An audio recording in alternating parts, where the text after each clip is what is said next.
إن المسلمين والمسلمات والمؤمنين والمؤمنات والقانتين. السلام عليكم ورحمة الله وبركاته. எல்லாம் வல்ல அல்லாஹ்வின் நல்லடியார்களே, அல்லாஹ்வுடைய மாபெரும் கிருபையினால் அவனிடத்திலே ஒப்புக்கொள்ளப்பட்ட மார்க்கமான இந்த இஸ்லாத்தை நம்மளுடைய வாழ்க்கையில் கடைபிடிக்கக்கூடிய ஒரு பாக்கியத்தை அல்லாஹ் நம் அனைவருக்கும் தந்திருக்கிறான். அல்ஹம்துலில்லாஹ்.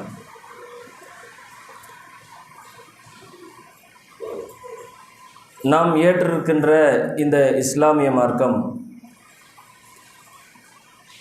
மனிதர்களுக்கு ஏராளமான அறிவுரைகள் உபதேசங்களாக செய்திருக்கிறது. அந்த அறிவுரைகளை ஒவ்வொன்றாக நாம் எடுத்து படிக்கிற பொழுது அல்லது கேள்விப்படுகிற பொழுது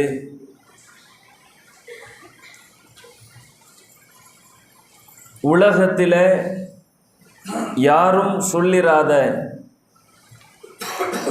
எந்த மதமும் பேசிராத அளவிற்கு ஒரு மனிதன் இம்மையிலையும் மறுமையிலும் அவனுக்கு பயன் தருகின்ற ஏராளமான அறிவுரைகள் இஸ்லாம் நமக்கு வழங்கி இருக்கிறது.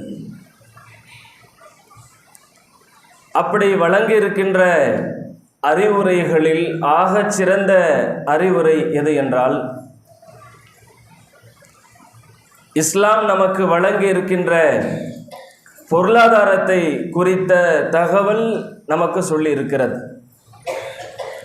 குறிப்பாக அந்த பொருளாதார விஷயத்தில் ஒரு மனிதன் சக மனிதனிடத்தில் தன்னுடைய தேவைக்காக வேண்டி வாங்குகின்ற கடனை பற்றி அதிகமாக பேசியிருக்கிறது. அந்த அடிப்படையில் கடனை கொடுக்கக்கூடியவர்கள் பொதுவாக சக மனிதர்களோடு நாம் எப்படி நடந்து கொள்ள வேண்டும் என்ற வழிமுறைகளை இஸ்லாம் நமக்கு சொல்கிற பொழுது, புகாரியில் பதிவு செய்யப்பட்டிருக்கிற 2076வது இலக்கத்தில் இடம்பெற்றிருக்கிற செய்தி, அல்லாஹுடைய தூதர் சொல்றாங்க, ரஹிமல்லாஹு ரஜுலன், ஒரு மனிதரை அல்லாஹ் அருள் செய்யட்டும், அருள் புரியட்டும். அப்படி அல்லாஹுடைய அருளை பெறுகின்ற அந்த மனிதர் யார் என்றால், எப்போது அந்த மனிதனுக்கு அல்லாஹுடைய அருள் கிடைக்கும் என்றால், இதா பாஅ வ இதஷ்தரா வ இதக்ததா, அந்த மனிதர் தன்னுடைய பொருளை மற்றவர்களுக்கு விற்கிற பொழுது அல்லது மற்றவர்களிடத்தில் தனக்காக வேண்டிய பொருளை வாங்குகிற பொழுது அல்லது அளந்து கொடுக்கிற நேரத்தில் ஒரு மனிதன் பெருந்தன்மையோடு நடந்து கொள்வானேயானால் அல்லாஹ் அத்தகைய மனிதனுக்கு தன்னுடைய அருட்கொலை வழங்குகின்றான் என்று நபிகள் நாயகம் ஸல்லல்லாஹு அலைஹி வஸல்லம் அவர்கள் சொல்கிறார்கள். இந்த மூன்று விஷயங்களுமே ஒவ்வொரு மனிதனும் தன்னுடைய உலக வாழ்க்கையில் அவ்வப்போது நாள்தோறும் சந்திக்கின்ற ஒரு விஷயம். நாம் ஒரு கடையை நடத்துபவர்களாக இருந்தால் நம்மிடத்தில் பொருளை வாங்கி வருபவர்களிடத்திலே நாம் எப்படி நடந்து கொள்ள வேண்டும் என்ற வழிமுறை நமக்கு சொல்கிறது. வருகிறவரிடத்திலே அன்பான முறையில் பெருந்தன்மையோடு கேட்கக்கூடிய பொருளுடைய தன்மைக்கு ஏற்ப நாம் விலைகள் சொல்கிற பொழுது வாங்கக்கூடிய மனிதனிடத்தில் அத்தகைய பணம் இல்லை என்றால் அங்கே பெருந்தன்மையோடு நடக்கக்கூடிய அந்த மனிதனுக்கு அல்லாஹ் அருள் புரிகிறான். ஒரு பொருளை அளந்து கொடுக்கிற பொழுது சரி, அவன் கேட்கக்கூடிய எடையை விட கூடுதலாக 100-200 கிராம் அளவிற்கு நாம் அவனுக்கு நம்மளுடைய பொருளை கொடுக்கிற பொழுது அந்த மனிதனையும் அல்லாஹ் தன்னுடைய அருட்கொடைகளில் சேர்த்து கொள்கின்றான். இது பொதுவான ஒரு செய்தி. ஆனால் பணம் என்று வருகிற பொழுது ஒரு மனிதன் தன்னுடைய தேவைக்காக வேண்டி வசதி படைத்த மக்களிடத்திலே, பணம் படைத்தவர்களிடத்திலே தனக்கு தேவையான பொருளையோ மருத்துவ செலவுகளையோ வீட்டிற்கு தேவையான ஜாமான்களையோ இப்படி ஏதாவது ஒரு வகையில் ஒரு மனிதனுக்கு பணம் தேவைப்படுகிற பொழுது அவன் நாடி போகின்ற இடம் எது? பணம் படைத்தவர்களிடத்தில். யாரிடத்தில் அதிகமான செல்வம் இருக்கிறதோ அவர்களை அணுகுவார்கள். அப்படி வசதி படைத்தவர்கள், காசு பணம் உடையவர்கள், அவர்களுக்கு இந்த மார்க்கம் ஒரு அழகான ஒரு செய்தியை சொல்கிறது. நாம் ஒருவருக்கு கடனை கொடுக்கிறோம், கொடுக்கக்கூடிய ஒரு மக்களுக்காக வேண்டி அவர் நடந்து கொள்கின்ற விதங்களை பார்த்து இஸ்லாம் அவர்களுக்கு வழங்குகின்ற அந்தஸ்தையும் மதிப்பையும் நன்மையை இஸ்லாம் அழகான முறையில் நமக்கு சொல்கிறது. அந்த அடிப்படையில் சஹீஹுல் ஜாமி என்ற நூலில் பதிவு செய்யப்பட்டிருக்கிற 2079வது இலக்கத்தில் இடம்பெற்றிருக்கிற ஒரு செய்தி. ஆரம்ப காலத்தில் ஒரு மனிதர், இன்ன ரஜுலன் மிம்மன் கான கபலக்கும் அத்தாஹு மலக்குல் மௌத், ஒரு மனிதரிடத்தில் உயிரை கைப்பற்றக்கூடிய வானவர். எல்லாத்துக்கும் ஒரே ஒரு வானவர் என்கிற தவறான கொள்கை இருக்கிறது. இஸ்ராஃபில் தான் நம்மளுடைய உயிரை, அத்தனை மனிதர்களுடைய உயிரையும் கைப்பற்றக்கூடியவர் என்று அந்த நம்பக்கூடிய மக்களும் இருக்கிறார்கள். அப்படி கிடையாது. அல்லாஹ் ரப்புல் ஆலமீன் ஒவ்வொரு மனிதனுக்கும் ஒரு மலக்குமாரை நியமித்திருக்கிறான் உயிரை கைப்பற்றுவதற்கு. அப்படி ஒரு மனிதனுடைய உயிரை ஒரு வானவர் கைப்பற்றுகிறார். கைப்பற்றுகிற நேரத்தில் அவர்கிட்ட அந்த வானவர் கேட்கிறார், ஹல் அமில்த மின் ஹைர், உங்கள்கிட்ட ஏதாவது நற்காரியங்கள் இருக்கா? நன்மை ஏதாவது செஞ்சிருக்கீங்களா?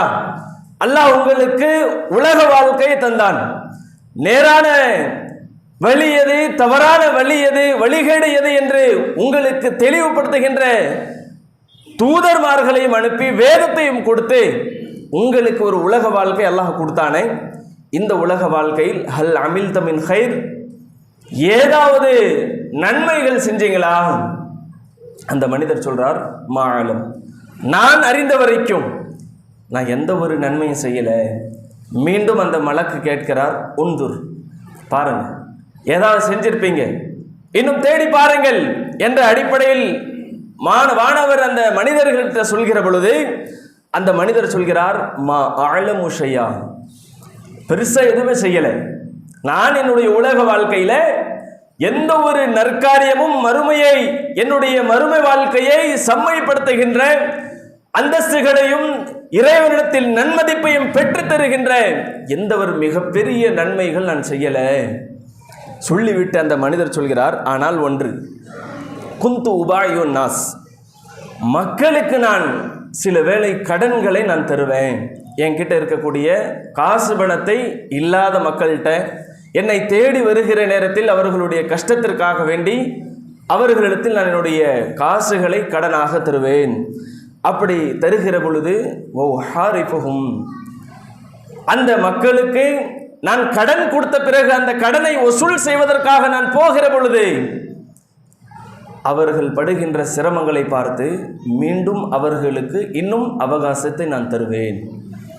ஒரு குறிப்பிட்ட ஒரு மாதத்தையோ 2 மாதத்தையோ காசு கொடுத்து அவகாசம் கொடுத்த பிறகு மீண்டும் அந்த மக்கள் கஷ்டத்தில் இருக்கிறார், சிரமப்படுகிறார் என்றால் ஓ ஹாரிஃபுஹும், அவர்களுக்கு நான் அவகாசம் தருவேன். இன்னும் மீண்டும் அந்த மனிதர் சொல்றார், ஃபன்துருல் முஅசிர், அப்படி நான் யாருக்கெல்லாம் கடன் கொடுத்தேனோ, என்னிடத்தில் காசு பணம் கடனாக யாரெல்லாம் பெற்றிருக்கிறார்களோ அவர்களை நான் பார்க்கிற பொழுது அவர்கள் கஷ்டத்தில் இருக்கிறார்கள் என்றால் வஅத்தஜாவசு, நான் அதை தள்ளுபடி செய்து விடுவேன்.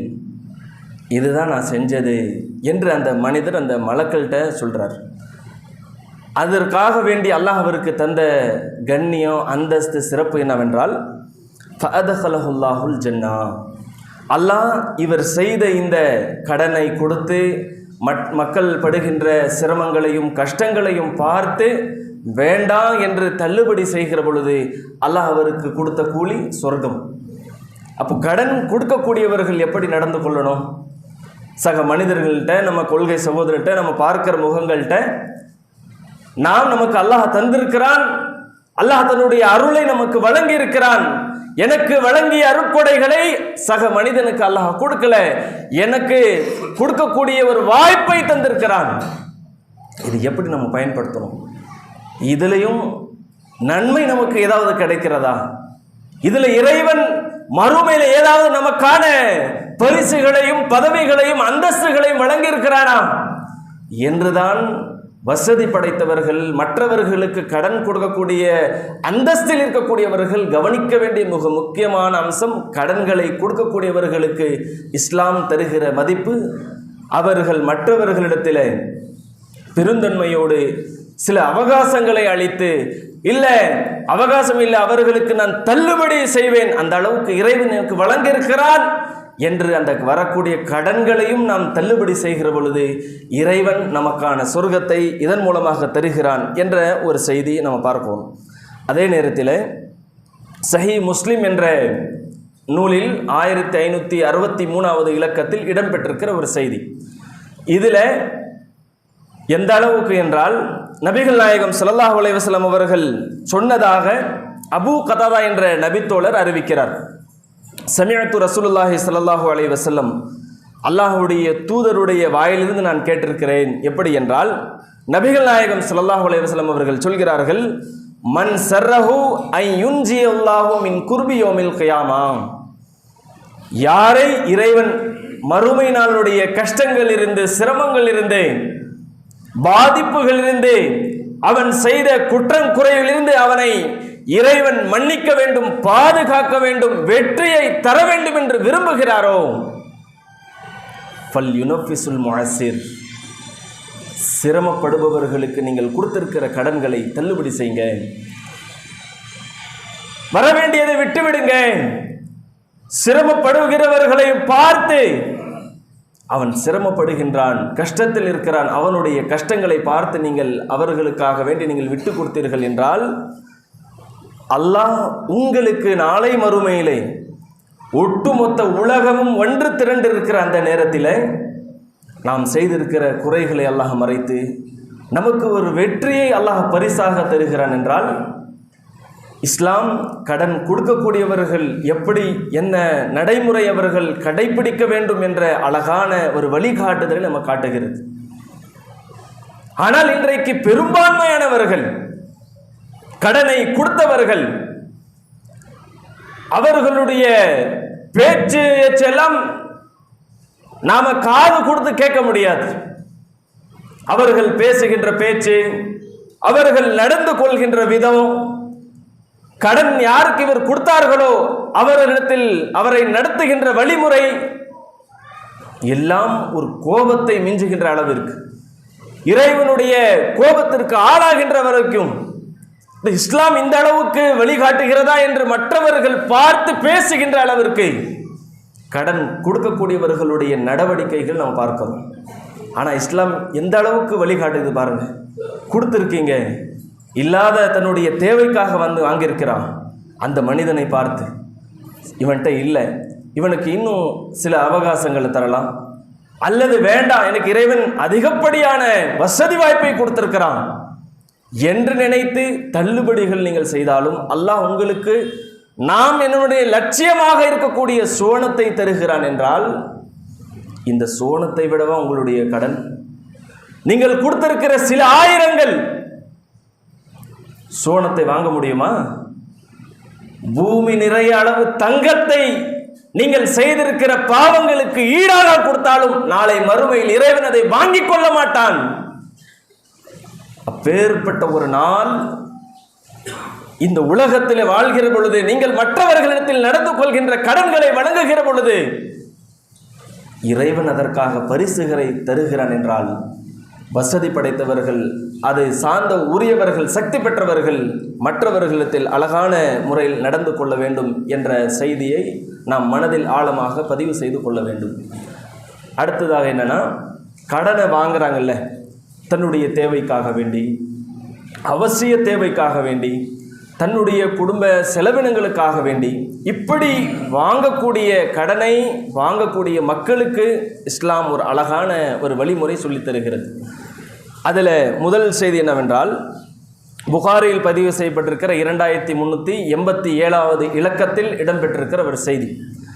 நான் இப்போ கடன் வாங்குறேன்னு வைங்களேன், நான் எப்படி எந்த எண்ணத்தோடு வாங்க வேண்டும் என்று இஸ்லாம் சொல்கிற பொழுது, மன் அகத அம்வாலன் நாஸ், யார் தன்னுடைய தேவைக்காக வேண்டி மக்களிடத்தில் கடனை வாங்குகிறார்களோ அவர் யுரீது அதா அஹா, எந்த எண்ணத்தில் வாங்கணும்னா, நான் இவர்கிட்ட எப்படி வாங்குகிறேனோ அப்படியே இவர்களிடத்தில் திருப்பி தந்துவிட வேண்டும் என்ற எண்ணத்தோடு நீங்கள் வாங்குகினால் அத்தல்லாஹு அன்ஹா, உங்களுடைய கடன்களை அல்லாஹ் நிறைவேற்றுகின்றான். அதே நேரத்தில் ஒமன் அகத யுரீது, யார் பிற மக்களிடத்தில் கடனை வாங்குகிறார்களோ எந்த நோக்கத்தில், இத்லாஃபஹா, அவனை நாசமாக்கிடணும், அவன்கிட்ட இருக்குல்ல பொருளாதாரம் அழிச்சிடணும், இந்த எண்ணங்களோடு நீங்கள் மற்றவர்களிடத்தில் கடனை வாங்கினீர்கள் என்றால் நபிகள் நாயகம் சொல்கிறாங்க, அத்லஃபஹுல்லா, அல்லாஹ் உங்களை அழிச்சிடட்டும், நாசமாக்கட்டும். இஸ்லாம் பாருங்கள், கடன் வாங்கக்கூடியவர்கள் எவ்வளோ அழகான ஒரு செய்தியை சொல்கிறது. கடன் வாங்கிறது இன்றைக்கு சர்வசாதாரணமாக விட்டது. சமூகத்திலே கடன் என்பது தன்னுடைய அவசிய தேவையை தாண்டி நம்மளுடைய உலக வாழ்க்கையில், உலகத்திலே நாம் இந்த உலகத்தில் அனுபவிக்க வேண்டும் என்பதற்காக வேண்டி மற்றவர்களுடைய வசதி வாய்ப்புகள் எல்லாம் பார்த்து, நம்மளுடைய அண்டை வீட்டுக்காரர்களுடைய வீட்டில் இருக்கக்கூடிய பொருளாதாரத்தை பார்த்து, அவங்க வீட்டில் இது இருக்குது, இந்த பொருள் இருக்குது, அந்த பொருள் இருக்குது, ஃப்ரிட்ஜ் இந்த மாடலில் இருக்குது, ஏசி அப்படி இருக்குது, இன்றைக்கு எல்இடி எல்சிடி 45, 43, 53, 65, இந்த தேவைகளுக்காக வேண்டி எல்லாம் இன்றைக்கு சர்வசாதாரணமாக கடன் வாங்குவது ஒரு அலட்சியத்தோடு இன்றைக்கு இந்த சமூகம் நடந்து கொண்டிருக்கிறது. கடன் அந்த அளவுக்கு ஒரு அத்தியாவசிய தேவையை தாண்டி, ஏதோ ஒரு மனிதனுக்கு அவசிய தேவை, உணவு எப்படி மனிதனுடைய உடலுக்கு தேவையோ, தண்ணீர் எப்படி ஒரு மனிதனுக்கு தேவையோ, அது மாதிரி மற்றவர்களிடத்தில் கடனை வாங்குவது என்பது இன்றைக்கு சமூகத்தில் அப்படியே ஒரு அலட்சியமாக இருக்கு. இந்த அலட்சியத்தின் காரணமாகத்தான் இன்றைக்கு பெரும்பான்மையான மக்களுடைய மனநிலை எப்படி இருக்கிறது. வாங்கும் பொழுது அவன் நடந்து கொள்கின்ற விதம், அவன் பேசுகின்ற வார்த்தை, அவன் அளிக்கின்ற வாக்குறுதிகள் எல்லாம் பார்க்கிற பொழுது இந்த மாதிரி மனுஷன் இருப்பானா? வாங்கி முடிஞ்ச பிறகு அவ்வளோதான், கொடுத்தவன் அழையணும். இதனால தான் அல்லாஹ்வுடைய தூதர் எச்சரிக்கை செய்திருக்கிறார்கள். கடன் என்பது ஒரு சாதாரண விஷயமே கிடையாது. அது உங்களுடைய மறுமை நாளை நாசமாக்கிவிடும். நீங்கள் செஞ்ச நல்ல அமல்கள் எல்லாம் அழித்துவிடும். அந்த அளவுக்கு பயப்பட வேண்டிய, அஞ்ச வேண்டிய கடனாக அல்லாஹ்வுடைய தூதர் நமக்கு அறிவுரை செய்கிறார்கள். எந்த அளவுக்குனா, நபிகள் நாயகம் ஸல்லல்லாஹு அலைஹி வஸல்லம் அவர்கள் இதற்காகவே அல்லாஹ்விடத்தில் துஆ செய்வாங்க. நபிகள் நாயகம் ஸல்லல்லாஹு அலைஹி வஸல்லம் அவர்கள் செய்யக்கூடிய இந்த துஆவை ஆயிஷா ரலியல்லாஹு அன்ஹா அவங்க அறிவிக்கிறாங்க. புகாரில 2397வது இலக்கத்தில் இடம்பெற்றிருக்கிற செய்தி. அல்லாஹ்வுடைய தூதர் கான யதஅவ்வது ஃபீ ஸலாத்திஹி மினல் மக்ரமி வல் மஅஸம், நபிகள் நாயகம் ஸல்லல்லாஹு அலைஹி வஸல்லம் அவர்கள் தான் தொழுகின்ற அந்த தொழுகையில் கடனுக்காகவும் பாவத்திற்காகவும் அதிகமாக அல்லாஹ்வுடைய தூதர் துஆ செய்வாங்க. ஆயிஷா ரலியல்லாஹு அன்ஹா அறிவிக்கிறாங்க. எந்த அளவுக்கு இந்த அதிகம்னா, ஒரு நபித்தோழர் கேட்கிறார், நபிகள் நாயகம் ஸல்லல்லாஹு அலைஹி வஸல்லம் அவர்கள்ட்ட இந்த துஆவை சம்பந்தமா அல்லாஹ்வுடைய தூதர்கிட்ட கேட்கிறார். யா ரசூலல்லாஹ், அல்லாஹ்வின் தூதரே, மா அக்ஸர மினல் மக்ரமி வல் மஅஸம், ஏன் கடனுக்காகவும் பாவத்திற்காகவும் இறைவனிடத்தில் அதிகமாக நீங்கள் துஆ செய்கிறீர்கள்? என்ன காரணம்? மற்ற எத்தனையோ விஷயங்கள் இருக்கிறது. இறைவனிட்ட பாவ மன்னிப்பு தேடுவதற்கும் இறைவனிடத்தில் கேட்பதற்கு ஏராளமான விஷயங்கள் இருக்கிறது. ஆனால் நீங்கள் தொழுகையில் அத்தஹியாத்தில் இந்த கடனுக்காகவும் பாவத்திற்காகவும் ஏன் அதிகமாக கேட்கிறீர்கள் என்று ஆயிஷா ரலியல்லாஹு அவர்கள் அறிவித்த இந்த செய்தியில் ஒரு நபித்தோழர் கேட்கிற பொழுது அல்லாஹ்வுடைய தூதர் சொல்கிறாங்க, இங்கே தான் நாம் கவனிக்க வேண்டிய விஷயம். இன்னர் ரஜுல இதா கரிம, ஒரு மனிதன் கடனை வாங்குகிற பொழுது ஃபஹத்தஸ வகதப, அவன் பொய்களை பேச ஆரம்பித்து விடுகின்றான். வவஅத ஃபஅக்லஃப, இரண்டாவது வாக்குறுதியை மீறுகின்றான். கடனை வாங்குகின்ற அத்தனை பேருடைய ஃபார்முலா இதாங்க. கடனை வாங்கிய பிறகு கடனன் யாரை கொடுத்தான், யார் கொடுத்தான், அவன் போன் பண்ணுகிற பொழுது, நம்மை தொடர்பு கொள்கிற பொழுது, இதா இப்போ வரங்க 5 மணி இல்ல நாளைக்கு மகரிப் தொழுகை முடிஞ்சு நான் கொடுத்த பொருளுக்காக வேண்டி பணம் வந்துட்டே இருக்கு,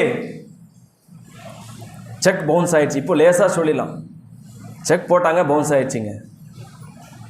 இப்படி ஏராளமான பொய்கள் பேசுவதற்கு கடன் வாங்குகிற நேரத்தில் ஒரு கடனாளிக்கு இப்படி ஒரு சூழ்நிலை அமைந்து விடுகிறது. அல்லது அவன் வாக்குறுதிகளை கொடுத்து கொண்டே போவான், அந்த வாக்குறுதிகளை மீறக்கூடியவனாக ஒரு கட்டத்தில் அவன் போய்விடுகின்றான். யோசிச்சு பாருங்க, இன்றைக்கு கடன் இந்த சமுதாயத்தில் அத்தியாவசிய தேவையை தாண்டி தன்னுடைய உலகத்தினுடைய இன்பத்திற்காகவும் ஆசைகளுக்காகவும் பேராசைப்பட்டு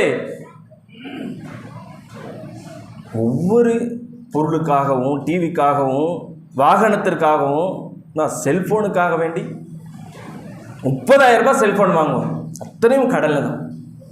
இது என்ன தேவையாது? எப்படி கடன்களை வாங்கக்கூடியவனை குறித்து அல்லாஹ்வுடைய தூதர் அல்லாஹ்விடத்தில் அதிகம் பிரார்த்தனை செய்திருக்கிறார்கள் என்றால், நாம என்னைக்காவது கடனை குறித்து இறைவன்கிட்ட மண்டாடி இருக்கோமா? கடனை எனக்கு வேண்டாம் என்று இறைவனிடத்தில் கெஞ்சி இருக்கோமா? என் வாழ்க்கையில் எனக்கு கடனை கொடுத்துறாத, வசதி இல்லாட்டும் பரவாயில்லை, யாரிடத்திலும் கையேந்தி பிச்சை வாங்க கூடாது, கடனை பெற்றுவிடக் கூடாது, அத்தகைய ஒரு வாழ்க்கையை எனக்கு கூடவான்னு சொல்லி கேட்டது உண்டா? உலகத்தினுடைய அத்தனை தேவைகளை கேட்கக்கூடிய நாம் எல்லா தேவைகளையும் இறைவன்கிட்ட கோரிக்கையாக வைக்கிற நாம் மறுமையை பாழாக்குகின்ற நற்செயல்களை நாசமாக்கிட்டு இருந்த கடனை குறித்து இறைவன்கிட்ட, இறைவா என் கடனாளி ஆக்கிறாத கேட்டது உண்டாங்க? அப்போ அல்லாஹ்வுடைய தூதர் அதிகமாக கடனுக்காக வேண்டி இறைவன்கிட்ட கேட்டிருக்கிறார்கள் என்றால் என்ன காரணம்? ஏன் இது மாதிரியான அல்லாஹ்வுடைய தூதர் கேட்க வேண்டும் என்றால், நபிகள் நாயகம் ஸல்லல்லாஹு அலைஹி வஸல்லம் அவர்கள் சொல்கிறார்கள், முஸ்லிமில் பதிவு செய்யப்பட்டிருக்கிற செய்தி 1886வது இலக்கத்தில் நபிகள் நாயகம் ஸல்லல்லாஹு அலைஹி வஸல்லம் அவர்கள் சொல்கிறார்கள், இந்த கடன் என்பது யுக்ஃபரு லிஷ்ஷஹீதி குல்லதம், அல்லாஹ்வுடைய பாதையில் தன்னுடைய உயிரை தியாகம் செய்ய அந்த ஷஹீதுடைய அனைத்து விதமான பாவங்களையும் அல்லாஹ் மன்னித்து விடுகின்றான், இல்லத்தைன், கடனை தவிர. இப்ப புரியுதா? அல்லாஹ்வுடைய தூதர் ஏன் அதிகமாக கடன் வேண்டாம்னு சொல்லி இறைவன்கிட்ட கேட்டாங்க? இறைவனுடைய பாதையிலே அல்லாஹ்விற்காக வேண்டி, இந்த மார்க்கத்திற்காக வேண்டி தன்னுடைய உயிரை தியாகம் செய்த ஒரு ஷஹீதாக இருக்கக்கூடியவனாக இருந்தாலும் சரி, அவன் செய்த பாவங்களை இறைவன் மன்னித்து விடுகின்றான்.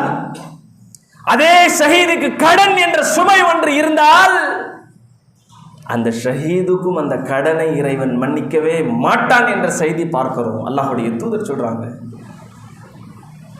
இப்போ கேளுங்க, உங்களுடைய கடனுக்காக வேண்டி, உலக ஆசைக்காக வேண்டி, வாகனத்திற்காக வேண்டி, பொருளை சேர்த்து கொள்ள வேண்டும் என்பதற்காக வேண்டி, தேவையில்லாத விஷயத்திற்காக கடனை கேட்கக்கூடியவர்கள் அத்தனை பேருக்குமான எச்சரிக்கையாக அல்லாஹ்வுடைய தூதர் சொல்றாங்க. இதனால தான் நபிகள் நாயகம் ஸல்லல்லாஹு அலைஹி வஸல்லம் அவர்கள் யாரிடத்தில் கடனை வாங்குகிறார்களோ அந்த கடனாளிகளுக்கு சொல்றாங்க, மத்லுல் கனியு துல்முன், கடனை வாங்கி இழுத்தடிப்பது அநியாயம், நாங்க பாவம். நாங்க இன்றைக்கு பல பேருடைய நிலைமை தாங்க. தேவைக்காக வாங்கிட்டு போறாங்க, வாக்குறுதியை கொடுத்துட்றாங்க, ஆனால் கேட்கிற பொழுது காலம் தாழ்த்தி இழுத்தடிக்கிறது. இது அல்லாஹ்வுடைய தூதர் சொல்றாங்க, அது துல்மு, பாவம், அநியாயம். அப்போ வாங்குகிற பொழுது நம்ம எப்படி நடந்து கொள்ளணும், என்ன மனநிலையோடு ஒருத்தருக்கு நம்ம கடன் வாங்குகிற போது, இறைவா நான் எப்படி வாங்குகிறேனோ அப்படியே திருப்பி தந்துவிட வேண்டும் என்று நல்லெண்ணம் வேண்டும். அதை தாண்டி கடனை வேண்டாம் என்று பிரார்த்தனை செய்ய அளவிற்கு இது நமக்கு அல்லாஹ்வுடைய தூதர் எச்சரிக்கிறார்கள் என்றால், நம்மளுடைய மறுமையை நாசமாக்குகின்ற நாம் செய்திருக்கிற அறகுற அமல் கூட, நாம் யார்கிட்ட கடன் வாங்கி மௌத்தாக போகிறோமோ அவன் நாளைக்கு மறுமையில் வாங்கிக் கொள்வான். பல விஷயங்கள் ஒருவர் மரணம் அடைகிற பொழுது, மரண தருவாயில் இருக்கிற பொழுது ஒவ்வொருவரும் பேசுவாங்க, எனக்கு வீடு இருக்கு, வாசல் இருக்கு, எல்லாத்தையும் இருக்கு. ஆனால் தான் பெற்ற கடன், பெற்ற பிள்ளைகளிடத்தில் சொல்றோமாங்க, எப்பா எனக்கு கடன் இருக்கு, என் கடனை நீதான் அடைக்கணும். பல பேர் சொல்லாமல் மரணித்தவர்கள் ஏராளம் இந்த சமூகத்தில். அவர்களுடைய கடனை யார் அடைக்கிறது? சொத்து இருக்கு, பத்து இருக்கு, எல்லாத்தையும் இருக்கு. இறந்தவர்களுக்காக வேண்டி ஃபாத்தியாவை ஓத வேண்டும் என்று சொல்லக்கூடிய சமுதாயம், அவருக்காக வேண்டி 40 நாள் காரியம் செய்ய வேண்டும் என்று அது முனைப்போடு முனைந்திருக்கிற இந்த சமூகம், ஏன் மரணித்தவர் கடன் பெற்றிருக்கிறாரா, அவர் கடன் இருக்கிறார் ஏன் இன்றைக்கு ஆராயவில்லை?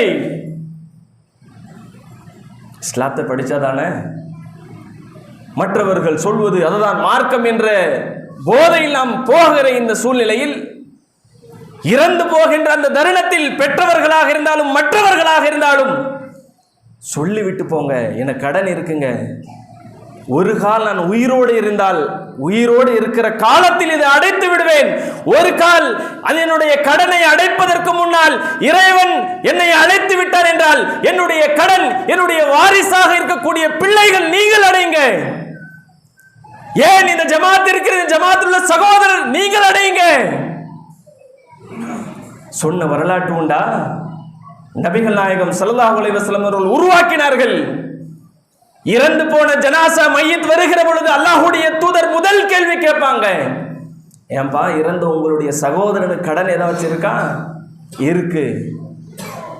அப்போ நான் சல்லு அலா சாஹிபிக்கும், உங்களுடைய தோழருக்கு நீங்க தொழுகை நடத்துங்க, நான் நடத்த மாட்டேன்.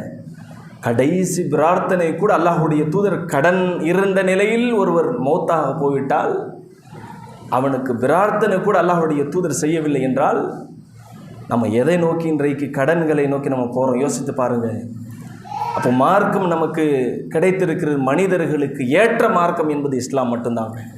எந்த ஒரு கால சூழ்நிலையாக இருந்தாலும் மனிதன் சம்பந்தப்பட்ட இம்மையும் மறுமையும் குறித்து அவனுடைய நலனுக்காக வேண்டி பேசி அவனை எச்சரிக்கை செய்யக்கூடிய ஒரு மார்க்கம் இஸ்லாம்.